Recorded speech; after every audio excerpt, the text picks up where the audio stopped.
Packs a whack KO. We've got a great program lined up for you, including a preview of Kevin Kelly's showdown with David Reid. But first, to the news making headlines around the boxing world. Mike Tyson will return to the ring on October the 2nd. While no opponent has been finalised, there's every chance it will be either Zelko Marovic, who went the distance with Lennox Lewis last year, or German Axel Schultz. Should Tyson win this non-pay-per-view contest, he'll fight again on December 11 with an upgraded opponent along the lines of either Andrew Gallotta or Shannon Briggs. Roy Jones seems to be once again considering a move to heavyweight. The unified light heavyweight king has been viewing tapes of David Tua and Cuban giant Jorge Gonzalez. WBO featherweight champ Nazim Hamed will attempt to partly unify the crown when he meets WBC counterpart Cesar Soto on November 6 in Las Vegas. For one of the few times in history, there will be no public sale of tickets for a fight. The De La Hoya Trinidad showdown, set for September 18, has been completely sold out. Sam Solomon has joined a select group of Australian fighters to win 3 national titles when he captured the Australian middleweight crown with a unanimous decision victory over Queenslander Brad Mayo. Solomon had previously won the cruiserweight and super middleweight titles. On the same card, Shannon Taylor kept himself in line for a crack at the WBC welterweight title with a third-round knockout over American veteran Lonnie Beasley. It's been confirmed that Kostya Tszyu will defend his WBC super lightweight crown against Miguel Gonzalez on August 21. Tszyu, who's lost just once in 24 fights, hasn't fought since November last year when he crunched Diablos Hurtado inside 5 rounds to win the vacant world title.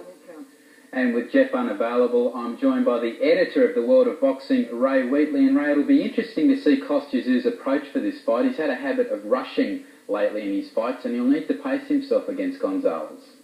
Yes, I agree, Matthew. He's again with Gonzalez, he's got a very difficult task in front of him, and this guy's got a tremendous work rate and is very durable. So it's going to be probably Kostya Tszyu's toughest fight. And De La Hoya Trinidad, how do you see that fight unfolding? Well, I think that Trinidad will eventually defeat De La Hoya, but De La Hoya will be dangerous in the early rounds, but I'm looking for he's a better two-handed puncher, Trinidad, and I think eventually he'll get on top. And still in the welterweights, Shannon Taylor, another impressive win for him, but really now just a waiting game. Yeah, well, I'm sure that Shannon would be hoping for De La Hoya to win that fight with Trinidad, which means De La Hoya has stated he'll move straight up to the light middleweights, which will leave the title vacant, and that will leave number 2 contender Taylor to fight Daryl Colley, and I would say that Taylor would be a hot favourite to beat Colley. Yeah, that will be a great moment. And this weekend, Aussie Kevin Kelly faces his moment of truth when he meets WBA junior middleweight champ David Reid. While the American enters the showdown a firm favourite, Kelly has shown over the past 7 years he's not to be underestimated. Here's a preview of the matchup.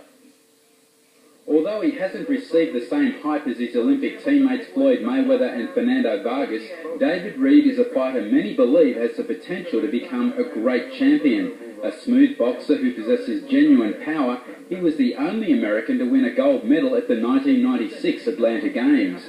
Since then, he's been fast-tracked towards a world title. In his first year as a pro, he fought on 6 occasions in 9 months, ending 97 with a 5th-round KO of durable Dan Connolly.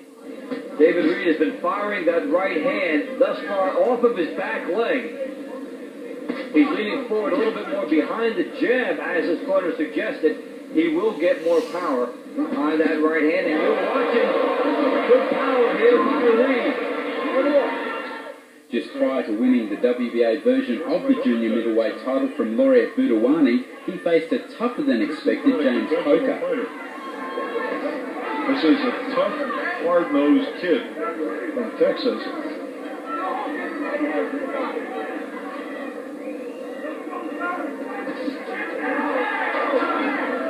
I don't know. I think they're going to get a standing 8 count here, but that ring has been slippery. But it's fights like that against quality opponents so early in his career that many say will give him the edge over Kelly. Kevin Kelly spent much of his early career fighting in the clubs around Sydney. His first major win came against Leo Young Jr. back in September of 1995 when he challenged for the Commonwealth crown. Oh, right hand was a good punch from Kelly. It came from underneath. yes, and it hurt Young. I think it slowed him momentarily. He's got him again with another short right. 3 months later, Kelly dominated former world champ Chris Pyatt, but was on the wrong end of a disgraceful hometown decision. Kevin Kelly from Australia landed another solid right-hander. He's really beginning to chip away at Chris Pyatt. Pyatt landed a good leg tuck too, but as I say, caught another leg tuck from Kelly. Oh, cracking right hand again. And Pyatt's down. And he's cut below the eye and above the eye at this stage. A really shocking looking cut above his eye. Blood dripping out of it, almost falls to the floor. Feels sure. I feel sure. Oh! Pyatt's got it! No way. Pyatt's got it! Oh! That is a surprise. There you have it. Well, we did see it. Boxing scoring is subjective. But I feel that Dave Paris was way off the mark there. He would regain the title 18 months later and along the way added the PABA championship to his trophy cabinet with a dominating performance against Kiwi Jason Rohrer. Kevin Kelly continues to pursue. Oh, and there he goes again with that right. Another one that slams his head right back. The third one in a row, and finally, Rohrer goes down. Although he doesn't possess a big punch, Kelly has plenty of ring experience. If he's to have any chance of upsetting Reid, he'll need to avoid the American's big right hand, while at the same time peppering his suspect left eye.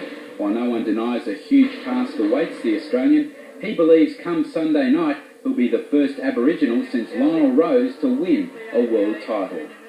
And just before they left for the States, I in fact spoke to the trainer of Kevin Kelly, George Reno, and he said that they were using the fact that Reid was taking this fight lightly as motivation. Yeah, I can understand that, Mathew, that the people in the States seem to think it's a foregone conclusion that Reid is going to win the fight. He's 30-1 favourite by the bookmakers over there.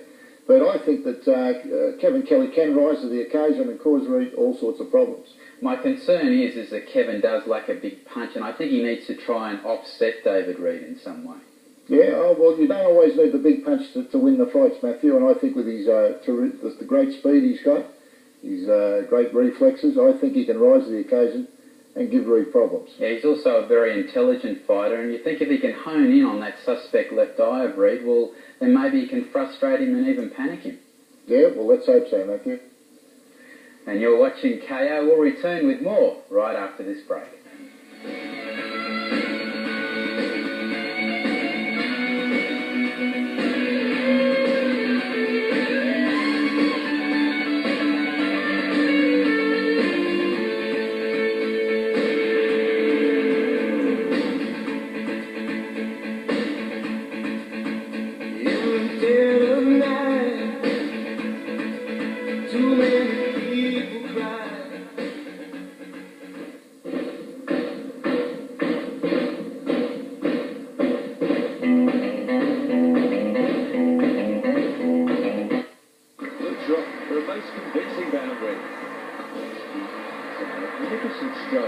In the first test, the ball dominated the bat. Oh, what a absolute rip-snorter. That's as good a ball as you'll ever see. The wicket was a minefield.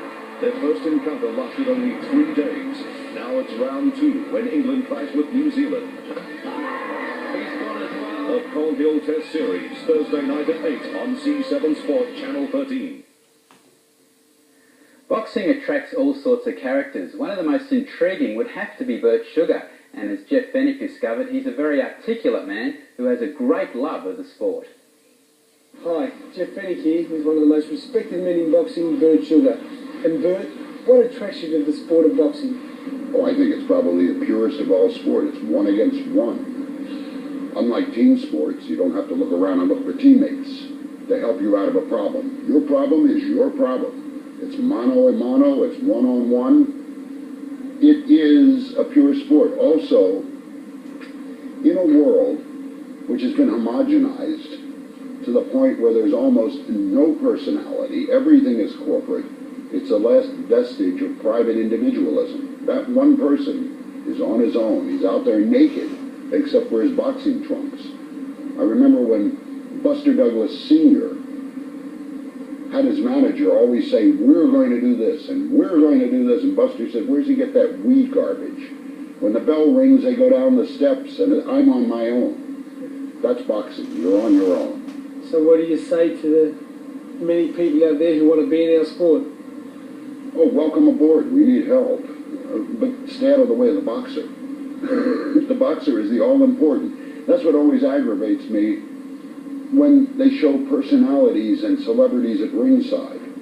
To me, the only celebrities are the two fighters in the ring. The rest of these people are just watchers. They're viewers. Bert, do you think boxing is healthy? Not really. I think boxing has moments. It got healthier when Evander Holyfield beat Mike Tyson because a change of the heavyweight championship is always refreshing. But in many cases, particularly with, and I'm old enough to remember 8 weight divisions in which there was a world champion, one. Now there's 17 weight divisions. There are as many as 4 sanctioning bodies, or as I first called them, alphabet soup groups. Who in the hell knows who a champion is anymore? I'm the only guy in the world without a belt. That was my next question. What's the answer to the alphabet soup they call the world governing bodies? Some of them all get lost. I mean, these people just take money. They don't take money under the table. They take the table. These are basically very, very, very venal and dishonest people. And they do things to support themselves. They've got a business. That's what it is. It's a business. It hurts boxing. Nobody knows who a champion is anymore. It's gotten to the point where every 3-letter organization except IBM and MCI has a champion. Who cares? Something close to my heart is the judging standard. Do you think that judges need to be judged? Judges are human. They make errors. Sometimes they make errors for good reason. Their trip's been paid for, and they're anxious to support and help whoever it is that picked up their ticket and their wife's ticket and gave them gifts. Other times, they're just totally incompetent. After the Chavez-Cornell-Whitaker fight down in San Antonio, which was a draw, they said. Nobody said. What about after the Fenech and Nielsen draw? Well, I'll get to that. But I tried to talk to the judges after the Whitaker and Chavez fight, but I tripped over their seeing eye dogs. You got robbed in Vegas on the undercard of Tyson and Ruddock. You should have won. It's unfair, but who said life is fair? And boxing is even more unfair. But you had won a fight. I've never seen such frustration on a man's face in my life. You were banging on the ropes. You couldn't talk to anybody. Nobody talks to these judges. They are inviolate. You can't talk to them. They offer their decision and they get lost, and they're faceless people. And it's easy to come up with a bad decision if nobody's judging you or knows who you are. Do you think that boxers have the label legend given to them too easily these days? Well, what legend is that? And what label is that? Well, I'm talking about some of the boxers that we call legends today, or great fighters. Do you think we're passing that out too easily today? Oh, yes. I'll tell you a case. Roy Jones Jr. Writers were calling him the greatest thing since Sugar Ray Robinson, not Leonard Robinson, going all the way back. One, Bud Schulberg, a great writer, who wrote The Harder They Fall and On the Waterfront, called him one of the 8 genius fighters. And I said, there was a coronation I didn't attend. When did he become that? He had fought nobody. See, boxing, you got to fight somebody. You got to rub up against him. It's almost a hyphenate. You are remembered by someone you fought against. Ali fought Frazier. Their names are linked. Roy Jones Jr. hadn't fought anybody. He fought Montel Griffin, who's not a great fighter, but he gave him hell. And he lost on a foul. And whether he won or lost, he looked mediocre. He didn't look like a genius fighter. So we pass out the word legend and superstar today, where in the old days you had to earn it. The old-fashioned way you had to earn it. Now we just hand it out as if it's candy or popcorn at a bar. Who do you think